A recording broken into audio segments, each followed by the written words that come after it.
Bonjour tout le monde. Alors, cette semaine, on parle du volume La chute du patriarcat.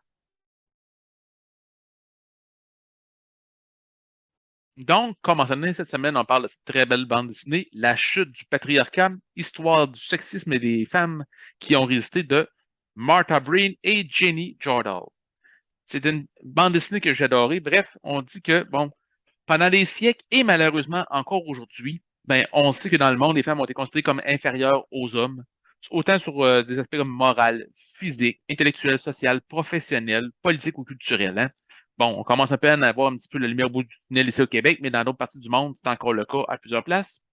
Et la bande dessinée qu'on est ici, ça retrace l'histoire du patriarcat et du sexisme à travers les âges, c'est-à-dire de l'Antiquité jusqu'à aujourd'hui, et on présente les figures féminines qui ont combattu pour que les femmes puissent prendre leur place au soleil à côté des hommes, et aussi les figures masculines qui, eux, ont plutôt tendance à œuvrer contre les femmes.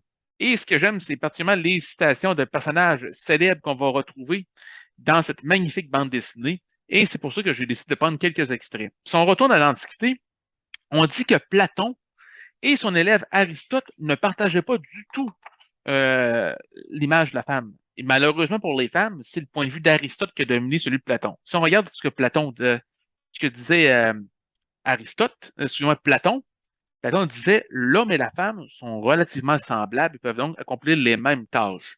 Si une femme montre qu'elle peut gouverner, qu'elle le fasse. Si un homme n'est bon qu'à faire la vaisselle, qu'il la fasse.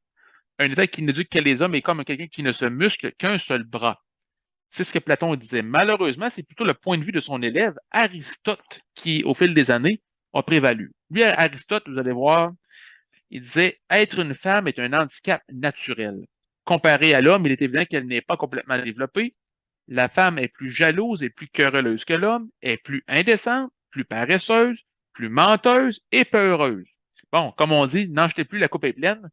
Donc, c'était la pensée d'Aristote. Et c'est malheureusement le point de vue qui s'est beaucoup prévalu là, au fil des années au Moyen Âge, pendant la Renaissance. Donc, on continue un petit peu avec d'autres points de vue. Bon, des grands penseurs, Saint Paul, un évangéliste, disait que la femme écoute l'instruction en silence avec une entière soumission. Je ne lui permets pas d'enseigner ni de prendre de l'autorité sur l'homme, qu'elle demeure dans le silence. Thomas d'Aquin disait la femme est un homme incomplet créé pour être soumise à l'homme. Euh, et ainsi de suite. Bon, vous voyez que Saint-Augustin disait quel intérêt qu'elle soit épouse ou mère, c'est la tentatrice Ève présente entre chaque femme dont nous devons nous garder. Ou encore Tertullien qui disait la femme est l'œuvre du diable et le moyen qu'il utilise pour corrompre un monde pur. Donc, vous voyez qu'on part de loin, comme on peut dire, pour les femmes qui souhaitent venir à une égalité avec l'homme.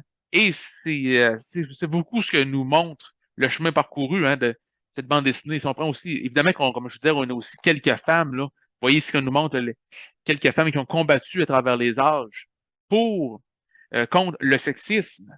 Et on rapporte, bon, quelques-unes de leurs paroles. On dit ce que je souhaite. Exemple, ici, on dit que Teresa González du Pérou dit que ce que je souhaite, ce n'est pas que les femmes aient le pouvoir sur les hommes, mais sur elles-mêmes. Hein? Une autre dame, ici, on dit que Christine de Pisan, à l'époque, disait si les petites filles allaient à l'école et qu'on leur fit apprendre les sciences comme on fait aux fils, elles apprendraient aussi parfaitement les subtilités de toutes les arts et les sciences. Hein. La preuve, c'est qu'aujourd'hui, il y a plus de femmes que d'hommes dans nos universités. Donc, c'est une magnifique bande dessinée qui qui nous montre qu'on est parti de loin au niveau de nos mentalités. Sur ce, je vous souhaite une bonne lecture et une très belle semaine.